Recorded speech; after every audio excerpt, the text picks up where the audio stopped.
Hi everyone, welcome to Road to Competitive Exam Success.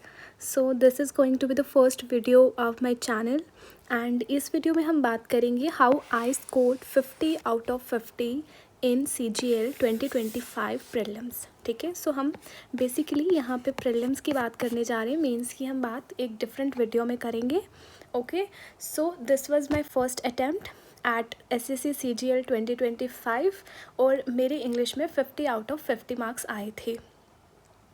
So talking about English, जो हम English school से पढ़ते आ रहे हैं या हमने कॉलेज स्कूल्स में जो भी पढ़ी है, that is a different kind of English. But जो कॉम्पिटिटिव एग्ज़ाम्स में लाइक SSC में जो इंग्लिश पूछी जाती है, जो बैंक की इंग्लिश है, वो काफ़ी डिफरेंट है. सो जो आज हम बात करेंगे, we will talk only about SSC CGL exam.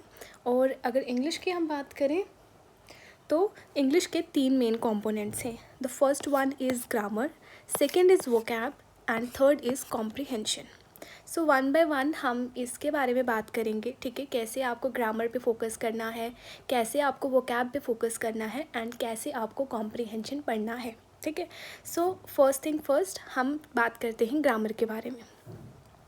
So I am from a convent school, so my English was quite good. ठीक है, बहुत ज़्यादा अच्छी नहीं कह सकते कि मैं बिना कोई एफ़र्ट लगाए 50 आउट ऑफ 50 ले लेती. ठीक है, ऐसा नहीं था. जब मैंने फ़र्स्ट टाइम अपना मॉक लगाया था, मैं आपको आने वाली वीडियोस में अपना जो फर्स्ट मॉक है उसके बारे में भी डिटेल्स दे दूँगी. ठीक है, मैं आपके साथ स्क्रीन शेयर करके या तो स्क्रीनशॉट लगा करके मैं आपको बताऊँगी कि कैसे मेरे फ़र्स्ट एग्ज़ाम, जो मैंने फ़र्स्ट पेपर अटैम्प्ट किया था, उसमें मेरे कितने मार्क्स आए थे. ठीक है, सो मैंने कोई भी कोचिंग नहीं ली थी इंग्लिश की. जो भी फ्री रिसोर्सेज थी यूट्यूब पे, मैंने वही फॉलो की. एंड जो मेन टीचर मैंने इंग्लिश के लिए फ़ॉलो किया वो थी रानी मैम. ठीक है, रानी मैम की वीडियोस से मुझे काफ़ी ज़्यादा हेल्प मिली. अगर आप चाहें तो इनका जो कोर्स होता है वो भी बाय कर सकते हैं, बट मैंने कोई ऐसा सच कोर्स नहीं परचेज़ किया था. सो यहाँ पे मैं आपको सिर्फ अपने बारे में बता रही हूँ कि मैंने कैसे 50 आउट ऑफ 50 स्कोर करा था अपने CGL एग्ज़ाम में. सो जो फर्स्ट थिंग मैंने इंग्लिश में फ़र्स्ट पेपर दिया था, उसमें मेरे 30 मार्क्स आए थे आउट ऑफ 50. ठीक है, मैंने जो फर्स्ट सेक्शनल लगाया था, फिर हम टेस्ट सीरीज़ के बारे में बात करेंगे. हम one by one, step by step इस चीज़ को कैरी फॉरवर्ड करेंगे ताकि कोई भी कन्फ्यूजन ना रहे आप में. सो सबसे पहली चीज़ जो मैंने करी थी वो थी, मैंने 60 रूल्स ऑफ ग्रामर, जो कि रानी मैम की एक प्लेलिस्ट है उनके चैनल पे. आपको लिंक भी जो इसका है मेरे डिस्क्रिप्शन बॉक्स में मिल जाएगा, बट आप ऐसे भी सर्च करोगे तो you can easily find this playlist. Okay, so मैंने इनको ख़त्म करा था सबसे पहले. देन जो वॉइस होते हैं, ठीक है, active voice and passive voice, these are very important. ठीक है, इनका मेंस में भी बहुत ज़्यादा वेटेज है. एंड नरेशन, इन दोनों चीज़ें ये मुझे क्लियर थी, बट काफ़ी कन्फ्यूजन हो जाती है इसमें. ठीक है, सो कन्फ्यूजन दूर करने के लिए मैंने क्या किया था, इन दोनों वीडियोस को भी वॉच कर लिया था. ठीक है, सो ये था बेस मेरा ग्रामर का.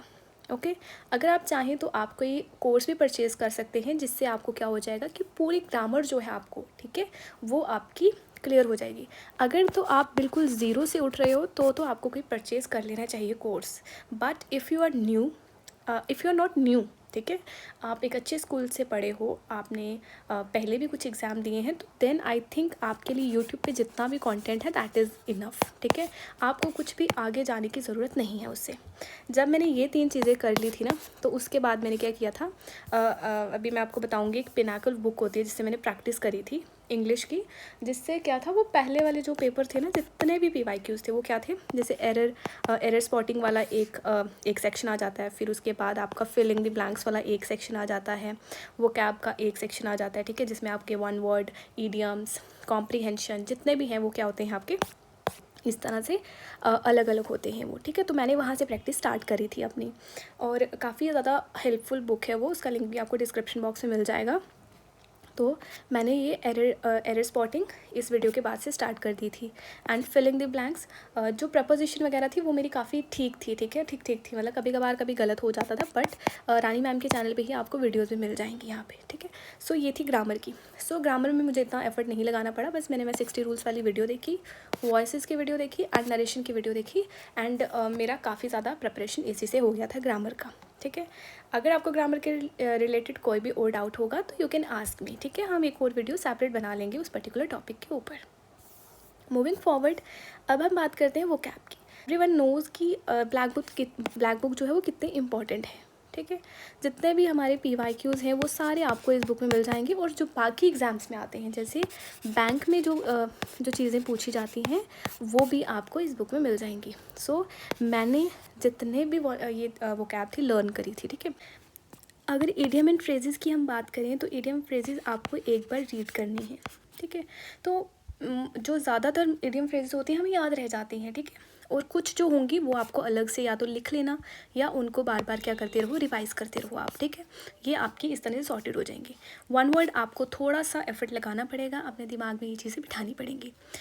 सबसे ज़्यादा जो प्रॉब्लम हमें आती है सिनोनिम एंड इंटोनिम्स में आती हैं, और मेरे लिए भी ये सबसे डिफ़िकल्ट चीज़ थी, ठीक है। ये सबसे डिफ़िकल्ट चीज़ थी मेरे लिए भी, बिकॉज़ हमें ऐसा होता है ना कि कहीं से भी हमें ये पूछ लेंगे।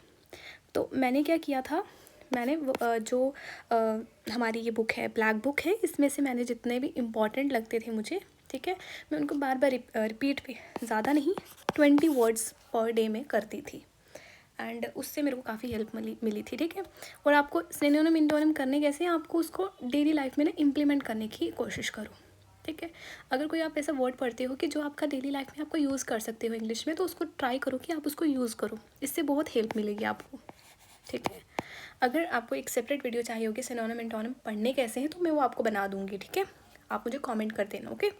स्पेलिंग एरर्स तो आपको पता है कि ये थोड़े ट्रिकी होते हैं, बिकॉज़ मैं आपको बताती हूँ, जब मैंने फर्स्ट मॉक दिया था अपना, तो मुझे स्पेलिंग आए थे, ये मॉक में कुछ थे ऐसे स्पेलिंग, ठीक है।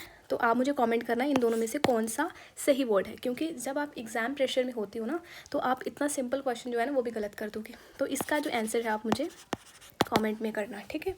एंड होमोनिम्स पहले नहीं आते थे, बट इनकी वेटेज अब बढ़ गई है, तो ये भी आपको पढ़ने पड़ेंगे यहीं से। सो वोकैब के लिए यही बुक जो है काफ़ी ज़्यादा इंपॉर्टेंट है, ठीक है। मैंने जो बैंक का एग्ज़ाम होता है उसका प्रीलिम्स भी किया था, बट मेरा मेंस नहीं हुआ था। तो अगर आपको प्रीलिम्स के लिए स्ट्रैटेजी चाहिए होगी उसके, तो मैं आपके साथ वो भी शेयर कर दूँगी, okay. So let's move to comprehension. बहुत सारे स्टूडेंट्स जो होते हैं काफ़ी डर जाते हैं कॉम्प्रीहेंशन से। सो इसके लिए भी आपको जो नमिशा बंसल मैम है, कॉम्प्रीहेंशन ये बैंक के लिए पढ़ाती हैं, ठीक है। ये बैंक की जो इंग्लिश होती है ना, ये मैम वो पढ़ाती हैं। तो आपको क्या करना है, नमिशा बंसल मैम के चैनल को भी रेफ़र करना है।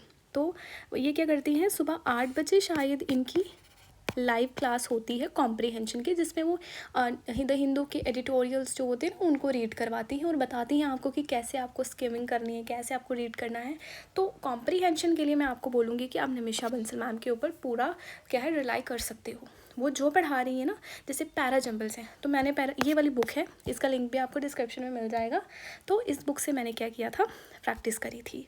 सो जो क्लोज टेस्ट है, रीडिंग पैसेज है, वो मैंने नमिशा मैम की जो क्लासेस होती हैं जिनमें वो प्रैक्टिस कराते हैं यूट्यूब पे, तो मैंने कुछ अलग से नहीं किया था। मैंने टाइम निकाल करके वहीं से थोड़ी स्पीड पे बढ़ा करके आप 1.5x पे भी देख सकते हो। एंड स्टार्टिंग में आप फुल जो आपकी ओरिजिनल जो फॉर्मेट होता है उसी में देखो आप, बट विद टाइम आप क्या करो, उस चीज़ को बढ़ा दो, ठीक है। आप स्पीड को बढ़ा करके देखने लगो। तो पैरा जंबल्स के लिए भी एक ट्रिक्स होती हैं, ठीक है। हमें लगता है कि इनके लिए कोई ट्रिक्स नहीं होती है, इनके लिए कोई मेथड नहीं होता, बट इनके लिए भी मेथड होता है। तो आपको ये कॉम्प्रीहेंशन वाला जो पूरा सिलेबस है वो कहाँ से करना है, नमिशा बंसल मैम की क्लासेस से करना है। हमेशा से ही आपके लिए PYQs जो हैं वो की हैं, ठीक है। PYQs जो हैं आपको क्या करने हैं, करते रहना है साथ में। जो भी प्रैक्टिस करनी है वो PYQs से करो आप, ठीक है। अब आती है लास्ट चीज़, जो आपका टेस्ट सीरीज़ है वो कौन सी फॉलो करनी है, which is the best test series. तो मैंने ली थी टेस्ट बुक की जो टेस्ट सीरीज़ है वो काफ़ी ज़्यादा वैल्यूबल है। सारे स्टूडेंट्स जो हैं वो यहीं से जो टेस्ट सीरीज़ है वो करते हैं। सो आप इसकी सब्सक्रिप्शन ले सकते हो, ठीक है, विदाउट एनी सेकंड क्वेश्चन।